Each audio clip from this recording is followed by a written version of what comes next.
আমি যেভাবে দুধে ভেজানো সেমাইটা রেডি করি, এখানে আমি লাচ্চা সেমাই নিয়েছি, ঘিয়ে ভাজা লাচ্চা সেমাই।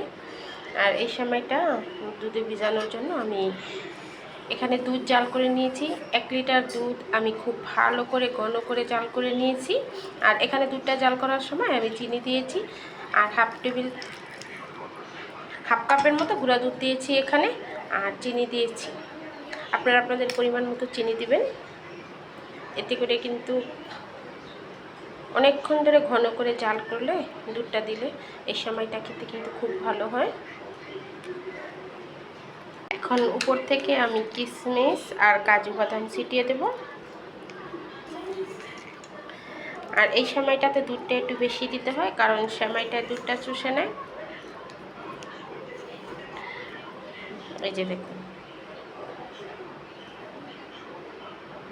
আর দুধটা সবসময় একটু ঠান্ডা করে দেবেন, এতে করে সেমাইটা খেতে ভালো হয়।